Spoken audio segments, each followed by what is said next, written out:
नमस्कार मु आपन प्रभास स्वागत करुच्ची आजिकार कार्यक्रम को जदि आपण मैंने चैनल सब्सक्राइब करना तो निश्चित सब्सक्राइब करने तुम पाखे बेल आइकन को निश्चिंत भाव में दबाई दिंतु। आज्ञा हाँ मुझे आसी पहुँची जाइए मध्य प्रदेश रे आउ आपको देखा जाऊँगी ग्वालियर दुर्ग 8म शताब्दी पहाड़ उपर होता सबुठ विशाल दुर्ग तोमार मोगल मराठा सिंधिया परी राजवंश द्वारा शासित राजा सुरसेन द्वारा प्रतिष्ठित। तेबे आसतु आउ डेरी करें आपण को ए दुर्ग बुली देखी आ विषय किसी जनइबा चेष्टा करी।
ବର୍ତ୍ତମାନ ମଧ୍ୟପ୍ରଦେଶରେ ଥିବା ଗ୍ୱାଲିୟର ଦୁର୍ଗ, ଯାହାକୁ ଭାରତର ଗ୍ରିବାଲ୍ଟର ମଧ୍ୟ କୁହାଯାଏ।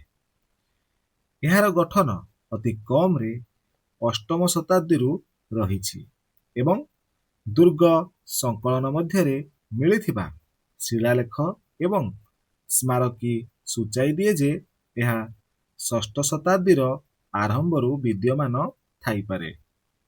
ଆଧୁନିକ ଦୁର୍ଗରେ ଏକ ପ୍ରତିରକ୍ଷା ସଂରଚନା ଏବଂ 6ଟି ପ୍ରାସାଦ ରହିଛି, ଯାହା ମଧ୍ୟରୁ 2ଟି ତୋମାର ଶାସକ ମାନସିଂ ତୋମାର ଶାସନକାଳ 1486ରୁ 1516 ସି ଦ୍ୱାରା ନିର୍ମିତ ହୋଇଥିଲା। ଏହାକୁ କୁଷାଣ, ନାଗ, ଗୁପ୍ତ, ହୁଣା, ପ୍ରତିହାର, କଚ୍ଛପଘାତ, ତୋମାର, ସୁଲତାନ, ସୁର, ମୋଗଲ, ଇଂରେଜ, ଜାଟ ଏବଂ ସିନ୍ଧିଆଙ୍କ ଭାଗ୍ୟ ପରିବର୍ତ୍ତନର ସାକ୍ଷୀ ହୋଇଛି। ବର୍ତ୍ତମାନର ଦୁର୍ଗରେ ଅନେକ ଉଲ୍ଲେଖନୀୟ ପ୍ରାସାଦ ଅନ୍ତର୍ଭୁକ୍ତ। ସେମାନଙ୍କ ମଧ୍ୟରୁ କିଛି ହେଉଛି ମାନ ମନ୍ଦିର, ବିକ୍ରମ ମନ୍ଦିର, କର୍ଣ୍ଣ ପ୍ରାସାଦ, ଶାହାଜାହାନ ପ୍ରାସାଦ, ଜାହାଙ୍ଗୀର ପ୍ରାସାଦ ଏବଂ ଗୁର୍ଜାରୀ ମହଲ। ଦୁର୍ଗର ଶୀର୍ଷ ପାଖରେ ଚତୁର୍ଭୁଜ ମନ୍ଦିର, ଯାହା ଶୂନ୍ୟ ମନ୍ଦିର ଭାବରେ ଜଣାଶୁଣା। କାନ୍ଥରେ ଖୋଦିତ ଏକ ପଥର ଶିଳାଲେଖ ମିଳିଛି, ଯେଉଁଥିରେ ଦଶମିକ ସଂକେତରେ ବ୍ୟବହୃତ ସ୍ଥାନ ମୂଲ୍ୟ ସହିତ ସଂଖ୍ୟା ଶୂନ୍ୟର ଦ୍ୱିତୀୟ ସର୍ବପ୍ରାଚୀନ ରେକର୍ଡ ରହିଛି, ଯାହା ବକ୍ଷଶାଳୀ ପାଣ୍ଡୁଲିପି ଲେଖା ହୋଇଛି। ଏହି ଶିଳାଲେଖଟି ପ୍ରାୟ 1500 ବର୍ଷ ପୁରୁଣା। ଏହି ଦୁର୍ଗର ନିର୍ମାଣ ଏକ ସ୍ଥାନୀୟ କିମ୍ବଦନ୍ତୀ ସହିତ ଜଡ଼ିତ, ତେଣୁ ଏହାର ନିର୍ମାଣର ସଠିକ ତାରିଖ ଅଜଣା। କିମ୍ବଦନ୍ତୀ ଅନୁସାରେ ସୁରେଶ ସେନ ନାମକ ଜଣେ ସ୍ଥାନୀୟ ରାଜା ଖ୍ରୀଷ୍ଟାବ୍ଦ 3ୟ ଶତାବ୍ଦୀ ପ୍ରାୟ ଏହି ଅଞ୍ଚଳ ଉପରେ ଶାସନ କରୁଥିଲେ। ରାଜା କୁଷ୍ଠ ରୋଗରେ ପୀଡ଼ିତ ଥିଲେ। ଏହି ରୋଗ ସେତେବେଳେ ଏକ ମାରାତ୍ମକ ରୋଗ ଥିଲା, ଯାହାର ଉପଚାର ଅସାଧ୍ୟ ମଧ୍ୟ ଥିଲା। ରାଜା ସୁରେଶ ସେନ ଗୋଟେ ଦିନ ଗୋପଗିରି, ଯାହା ଗୋପ ପର୍ବତ ନାମରେ ମଧ୍ୟ ପରିଚିତ, ସେଠାରେ ଶିକାର କରିବା ସମୟରେ ସେ ଗ୍ୱାଲିପା କିମ୍ବା ଗାଲ୍ଭ ନାମକ ଜଣେ ଋଷିଙ୍କୁ ଭେଟିଥିଲେ, ଯିଏ ତାଙ୍କୁ ଏକ ପବିତ୍ର ପୁଷ୍କରଣୀରୁ ପାଣି ପିଇବାକୁ କହି ଚମତ୍କାର ଭାବରେ ତାଙ୍କର ରୋଗ ସୁସ୍ଥ କରିଥିଲେ, ଯାହା ଆଜି ଦୁର୍ଗ ଭିତରେ ଅବସ୍ଥିତ ବୋଲି ବିଶ୍ୱାସ କରାଯାଏ। ରାଜା ସୁସ୍ଥ ହେବା ପରେ ଏହି ପୁଷ୍କରିଣୀ ଚାରିପାଖରେ ଏକ ପ୍ରାଚୀର ନିର୍ମାଣ କରିବାକୁ ନିଷ୍ପତ୍ତି ନେଇଥିଲେ, ଯାହା ପରବର୍ତ୍ତୀ ସମୟରେ ସୁରଜ କୁଣ୍ଡ ନାମରେ ଜଣାଶୁଣା, ଏବଂ ପାହାଡ଼ ଉପରେ ବିଶାଳ ଦୁର୍ଗ ନିର୍ମାଣ କରିଥିଲେ ଓ ଋଷିଙ୍କୁ ସମ୍ମାନ ଜଣାଇ ଏହାକୁ ଗ୍ୱାଲିୟର ନାମ ଦେଇଥିଲେ, ଯାହାର ଅର୍ଥ ଋଷି ଗ୍ୱାଲିପାଙ୍କ ଆଡ଼ବ ଥିଲା। ପରବର୍ତ୍ତୀ ସମୟରେ ଏହି ଦୁର୍ଗର ସମସ୍ତ କୋଣରୁ ଏକ ଚଳଚଞ୍ଚଳ ସହର ବିକଶିତ ହୋଇଥିଲା, ଯାହା ପରବର୍ତ୍ତୀ ସମୟରେ ଗ୍ୱାଲିୟର ସହର ଭାବରେ ଜଣାଶୁଣା ହୋଇଥିଲା। ଐତିହାସିକମାନେ ତଥାପି ଏହି ସ୍ଥାନକୁ ଗୋପ ପର୍ବତ, ଗୋପ ଚାଳ ଦୁର୍ଗ, ଗୋପଗିରି ଏବଂ ଗୋପଗିରି ଭାବରେ ଉଲ୍ଲେଖ କରନ୍ତି, ଯାହାର ଅର୍ଥ ଗୋପାଳ ପାହାଡ଼। ଗୋପାଚଳ ନାମକ ଏକ ଏକାକୀ ପଥୁରିଆ ପାହାଡ଼ ଉପରେ ବିନ୍ଧ୍ୟନ ବାଲିପଥରର ଏକ ପାହାଡ଼ ଉପରେ ଏହି ଦୁର୍ଗ ନିର୍ମିତ। ପାହାଡ଼ଟି ଲମ୍ବା, ପତଳା ଏବଂ ଖଡ଼ା। ଗ୍ୱାଲିୟରର ପର୍ବତମାଳାର ପଥର ଗଠନରେ ବାସାଲ୍ଟ ଦ୍ୱାରା ଆଚ୍ଛାଦିତ ଗେରୁଆ ରଙ୍ଗର ବାଲିପଥର ରହିଛି। ଏହାର ସର୍ବୋଚ୍ଚ ସ୍ଥାନରେ ଏକ ଆନୁଭୂମିକ ସ୍ତର ଅଛି, ଯାହା 342 ଫୁଟ ବା 104 ମିଟର ପର୍ଯ୍ୟନ୍ତ ଉଚ୍ଚ। ଲମ୍ବରେ ପ୍ରାୟ 1.5 ମାଇଲ ବା 2 4 କିଲୋମିଟର ଏବଂ ହାରାହାରି ପ୍ରସ୍ଥ ପ୍ରାୟ 1000 ଗଜ ବା 910 ମିଟର। ଏହାର ଏକ ଲମ୍ବରୁ ଲମ୍ବ ଧାର ଅଛି। ସ୍ୱର୍ଣ୍ଣରେଖା ନାମକ ଏକ ଛୋଟ ନଦୀ ପାଖାପାଖି ପ୍ରବାହିତ ହେଉଛି। ଦୀପାବଳିରେ ହରଗୋବିନ୍ଦଙ୍କୁ ଜେଲରୁ ମୁକ୍ତ କରାଯାଇଥିଲା। ଶିଖ ଇତିହାସର ଏହି ଗୁରୁତ୍ୱପୂର୍ଣ୍ଣ ଘଟଣାକୁ ବର୍ତ୍ତମାନ ବନ୍ଦୀଛୋଡ଼ ଦିବସ ପର୍ବ କୁହାଯାଏ। ଔରଙ୍ଗଜେବଙ୍କ ଭାଇ ମୁରାଦ ବକ୍ସ ଏବଂ ଭଣଜା ସୁଲେମାନ ଶିଖଙ୍କୁ ମଧ୍ୟ ଏହି ଦୁର୍ଗରେ ମୃତ୍ୟୁଦଣ୍ଡ ଦିଆଯାଇଥିଲା।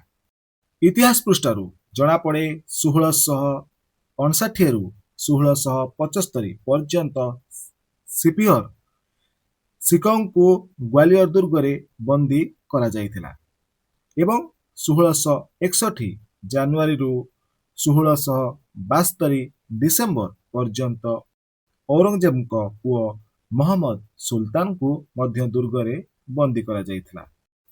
ଔରଙ୍ଗଜେବଙ୍କ ମୃତ୍ୟୁ ପରେ ଗୋହାଡ଼ର ଶାସକ ଭୀମସିଂହ ରାଣା ଗ୍ୱାଲିୟର ଯୁଦ୍ଧରେ ଗ୍ୱାଲିୟର ଦୁର୍ଗ 1740ରେ ଦଖଲ କରିଥିଲେ। ଔରଙ୍ଗଜେବଙ୍କ ମୃତ୍ୟୁ ପରେ ମରାଠାମାନେ ଉତ୍ତର ଏବଂ ମଧ୍ୟ ଭାରତରେ କ୍ଷୟକ୍ଷତିର ମୋଗଲ ସାମ୍ରାଜ୍ୟ ଦ୍ୱାରା ଦଖଲ କରିଥିବା ଅନେକ ଅଞ୍ଚଳ ଦଖଲ କରିଥିଲେ। ଉତ୍ତର ଭାରତରେ ମରାଠା ଆକ୍ରମଣ ପେଶୱା ବାଜିରାଉତଙ୍କ ଦ୍ୱାରା ଆକ୍ରମଣ କରାଯାଇଥିଲା। 1755ରୁ 1759 ମସିହାରେ ମରାଠାମାନେ ଗୋହାଡ଼ର ଶାସକଙ୍କୁ ପରାସ୍ତ କରି ଗ୍ୱାଲିୟର ଦୁର୍ଗ ଦଖଲ କରିଥିଲେ। ମରାଠା ସେନାପତି ମହାଦାଜୀ ସିନ୍ଧିଆ ଗୋହାଡ଼ର ରାଣା ଛତର ସିଂଙ୍କ ଠାରୁ ଦୁର୍ଗ ଦଖଲ କରିଥିଲେ, କିନ୍ତୁ ପରେ ଏହାକୁ ବ୍ରିଟିଶ ପୂର୍ବ ଭାରତ କମ୍ପାନୀ ହାତରୁ ହରାଇ ଦେଇଥିଲେ। 3 ଅଗଷ୍ଟ 1780ରେ କ୍ୟାପ୍ଟେନ ପଫାମ ଏବଂ ବ୍ରୁସଙ୍କ ନେତୃତ୍ୱରେ ଏକ କମ୍ପାନୀ ସୈନ୍ୟବାହିନୀ ରାତି ସମୟରେ ଏକ ଆକ୍ରମଣରେ ଦୁର୍ଗ ଦଖଲ କରିଥିଲେ। 12 ଜଣ ଗ୍ରେନେଡିୟର ଏବଂ 30 ଜଣ ସିପାହୀଙ୍କ ସହିତ ପ୍ରାଚୀର ଚଢ଼ିଥିଲେ। ଉଭୟ ପକ୍ଷ ମୋଟ 20ରୁ କମ୍ ଆହତ ହୋଇଥିଲେ। 1780 ମସିହାରେ ବ୍ରିଟିଶ ରାଜ୍ୟପାଳ ୱାରେନ ହେଷ୍ଟିଙ୍ଗସ ଗୋହାଡ଼ର ରାଣାମାନଙ୍କୁ ଦୁର୍ଗ ଫେରାଇ ଦେଇଥିଲେ। 4 ବର୍ଷ ପରେ ମରାଠାମାନେ ଦୁର୍ଗ ପୁନଃ ଦଖଲ କରିଥିଲେ ଏବଂ ଏଥର ବ୍ରିଟିଶମାନେ ହସ୍ତକ୍ଷେପ କରିନଥିଲେ କାରଣ ଗୋହାଡ଼ର ରାଣାମାନେ ସେମାନଙ୍କ ପ୍ରତିଶ୍ରୁତି ହରାଇ ଯାଇଥିଲେ। ଦ୍ୱିତୀୟ ଆଙ୍ଗଲୋ ମରାଠା ଯୁଦ୍ଧ ସମୟରେ ଦୌଲତ ରାଓ ସିନ୍ଧିଆ ଦୁର୍ଗକୁ ବ୍ରିଟିଶମାନଙ୍କ ହାତରୁ ହରାଇଥିଲେ। 1808ରୁ 1844 ମଧ୍ୟରେ ସିନ୍ଧିଆ ଏବଂ ବ୍ରିଟିଶଙ୍କ ମଧ୍ୟରେ ଦୁର୍ଗର ନିୟନ୍ତ୍ରଣରେ ବାରମ୍ବାର ପରିବର୍ତ୍ତନ ଘଟିଥିଲା। ଜାନୁଆରୀ 1844ରେ ମହାରାଜପୁରା ଯୁଦ୍ଧ ପରେ ଏହି ଦୁର୍ଗକୁ ବ୍ରିଟିଶ ସରକାରଙ୍କର ଏକ ସଂରକ୍ଷିତ ରାଜ୍ୟ ଭାବରେ ସିନ୍ଧିଆ ରାଜବଂଶ ଦ୍ୱାରା ଶାସିତ ଗ୍ୱାଲିୟର ରାଜ୍ୟ ଅଧିକାର କରିଥିଲେ। 1857 ବିଦ୍ରୋହ ସମୟରେ ଗ୍ୱାଲିୟରରେ ଅବସ୍ଥିତ ପ୍ରାୟ 6500 ସିପାହୀ କମ୍ପାନୀ ଶାସନ ବିରୁଦ୍ଧରେ ବିଦ୍ରୋହ କରିଥିଲେ। ଯଦିଓ କମ୍ପାନୀ ସାମନ୍ତ ଶାସକ ଜୟଦୀରାଓ ସିନ୍ଧିଆ ବ୍ରିଟିଶଙ୍କ ପ୍ରତି ବିଶ୍ୱସ୍ତ ରହିଥିଲେ, ଜୁନ 1858ରେ ବ୍ରିଟିଶମାନେ ଦୁର୍ଗର ନିୟନ୍ତ୍ରଣ ବଜାୟ ରଖିଥିଲେ। 1886 ସୁଦ୍ଧା ବ୍ରିଟିଶମାନେ ଭାରତ ଉପରେ ସମ୍ପୂର୍ଣ୍ଣ ନିୟନ୍ତ୍ରଣ କରିଥିଲେ ଏବଂ ଦୁର୍ଗର ଆଉ ସେମାନଙ୍କ ପାଇଁ କୌଣସି ରଣନୈତିକ ଗୁରୁତ୍ୱ ନଥିଲା। ତେଣୁ ସେମାନେ ସିନ୍ଧିଆଙ୍କୁ ଦୁର୍ଗ ହସ୍ତାନ୍ତର କରିଥିଲେ। 1947 ମସିହାରେ ଭାରତର ସ୍ୱାଧୀନତା ପର୍ଯ୍ୟନ୍ତ ସିନ୍ଧିଆମାନେ ଗ୍ୱାଲିୟରରେ ଶାସନ ଜାରି ରଖିଥିଲେ ଏବଂ ଜୟବିଳାସ ପ୍ୟାଲେସ ସମେତ ଅନେକ ସ୍ମାରକୀ ନିର୍ମାଣ କରିଥିଲେ। ରାଜା ମାନସିଂ ତୋମାର ତାଙ୍କ ପତ୍ନୀ ମୃଗନୟନୀ ଜଣେ ଗୁର୍ଜର ରାଜକୁମାରୀ ପାଇଁ ସେ ନିକଟବର୍ତ୍ତୀ ରାଇ ନଦୀରୁ ଏକ ଜଳ ଯୋଗାଣ ମାଧ୍ୟମରେ ନିୟମିତ ଜଳ ଯୋଗାଣ ସହିତ ନିଜ ପାଇଁ ଏକ ପୃଥକ ପ୍ରାସାଦ ଦାବି କରିଥିଲେ। ପ୍ରାସାଦକୁ ଏକ ପ୍ରତ୍ନତାତ୍ତ୍ୱିକ ସଂଗ୍ରହାଳୟରେ ରୂପାନ୍ତରିତ କରାଯାଇଛି। ସଂଗ୍ରହାଳୟରେ ଥିବା ବିରଳ କଳାକୃତି ମଧ୍ୟରେ ପ୍ରଥମ ଏବଂ ଦ୍ୱିତୀୟ ଶତାବ୍ଦୀର ହିନ୍ଦୁ ଏବଂ ଜୈନ ମୂର୍ତ୍ତି, ସାଲଭଞ୍ଜିକାଙ୍କ କ୍ଷୁଦ୍ର ପ୍ରତିମା, ବାଗ୍ ଗୁମ୍ଫାରେ ଦେଖାଯାଉଥିବା ଟେରାକୋଟା ଜିନିଷ ଏବଂ ପଟ୍ଟଚିତ୍ରର ପ୍ରତିକୃତି ଅନ୍ତର୍ଭୁକ୍ତ। ଗ୍ୱାଲିୟର ଦୁର୍ଗର ଅନେକ ପ୍ରବେଶ ପଥ ଅଛି। ସେଥିରେ ଆଲମଗିରି ଦ୍ୱାରା, ଗଣେଶ ପୋଲ, ଚତୁର୍ଭୁଜ ପୋଲ, ଉର୍ଭାଇ ପୋଲ, ଲକ୍ଷ୍ମଣ ପୋଲ, ବାଦଲ ପୋଲ ଏବଂ ହାତୀ ପୋଲ ଅନ୍ତର୍ଭୁକ୍ତ। ହାତୀ ପୋଲ ହେଉଛି ଦକ୍ଷିଣ ପୂର୍ବ ଭାଗରେ ଅବସ୍ଥିତ ମୁଖ୍ୟ ପ୍ରବେଶ ପଥ ଏବଂ ବ୍ରିଟିଶ ରାଜ ସମୟରେ ବ୍ରିଟିଶମାନେ ବ୍ୟବହୃତ ଉର୍ଭାଇ ପୋଲ। ଦୁର୍ଗ କ୍ଷେତ୍ର ଭିତରେ ଅନେକ ସ୍ମାରକ ନିର୍ମିତ ହୋଇଛି।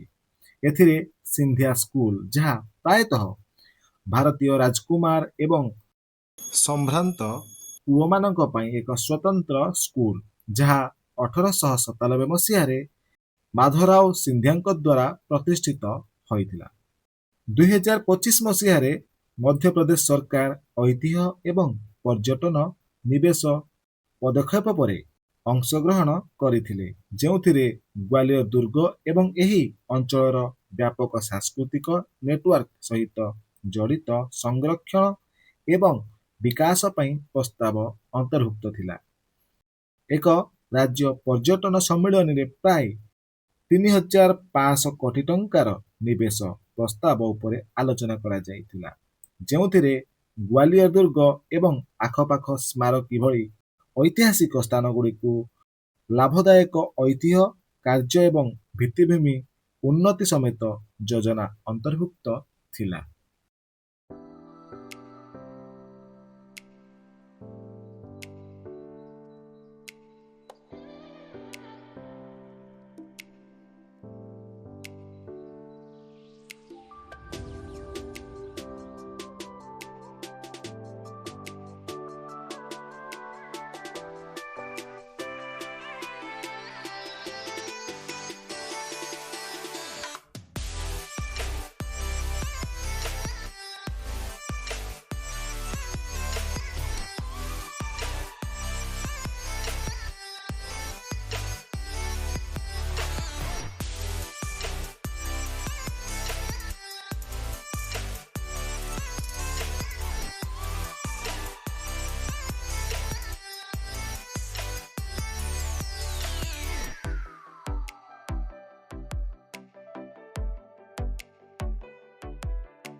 आजिकार अध्यायटी आपको केमी लगे निश्चित भाव में कमेंट बॉक्स में जनइबे जदि आप चैनल को सब्सक्राइब करना तो निश्चित सब्सक्राइब करनी पाखे बेल आइकन को निश्चित भाव में दबाई दिंतु जहाँफल केमी स्थान घटना ऐतिह्य और ऐतिहासिक स्थान कार्यक्रम संपर्क में आपको खूब कम समय जनई पारि तेज आज ये रोचे प्रभास नमस्कार।